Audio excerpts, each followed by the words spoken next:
నిన్న పరిగిలో కొడంగల్ మాజీ ఎమ్మెల్యే పట్నం నరేందర్ రెడ్డి విలేకరుల సమావేశం ఏర్పాటు చేయడంపై ఐజీ సత్యనారాయణ మండిపడ్డారు. పట్నం నరేందర్ రెడ్డి కండిషన్ బెయిల్పై ఉండి విచారణను ప్రభావితం చేసే విధంగా ప్రెస్ మీట్ పెట్టడం సరికాదన్నారు. బెయిల్ రద్దుకు సిఫార్సు చేస్తామన్నారు.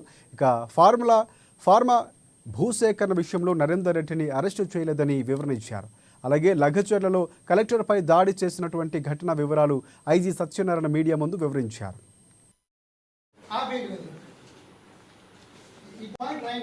సో ఇప్పుడు మేము పెట్టిన కేసులు కేవలం డిస్ట్రిక్ట్ మ్యాజిస్ట్రేట్ ని ఆయన ఏ తప్పు లేకపోయినా మంచితనం ఆయన్ని మెస్మరైజ్ చేసి ఒక రకమైన అటెన్షన్ డైవర్ట్ చేసి ఆయన తీసుకెళ్లి అంత పానిక్ అటాక్ చేశారు కాబట్టి ఆ కేసులో అరెస్ట్ చేస్తున్నాం. అంతేగాని భూములకు సంబంధించిన విషయం కాదు. భూములకు సంబంధించిన అయితే దీంట్లో 17 మందికి భూములు పోవట్లేదు. అసలు ఎవరైతే ప్రధానమైన వాళ్ళు ఉన్నారో వాళ్ళు అసలు భూములు పోవట్లేదు. పట్నం నరేందర్ రెడ్డి గారికి కానీ, సురేష్ కానీ, మహేష్ కానీ, ఇంకా కొంతమందికి కానీ. సో దాని మీద ఈయన ప్రతిసారి అక్రమంగా కేసులు పెట్టారు, లేకపోతే పోలీసు వైఫల్యం, నిఘా వైఫల్యం, ప్రభుత్వ వైఫల్యం అనేది కూడా కరెక్ట్ కాదు.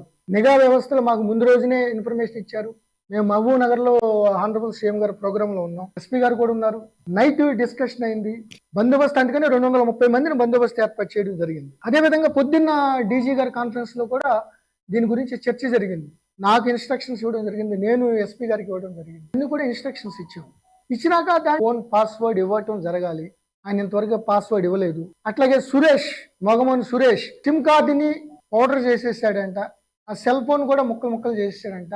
ఓఆర్ఆర్ దగ్గర ఏదో తెలియని లారీ మీద పెట్టేశాడంట. నమ్మశక్యం కానీ ఇవన్నీ కూడా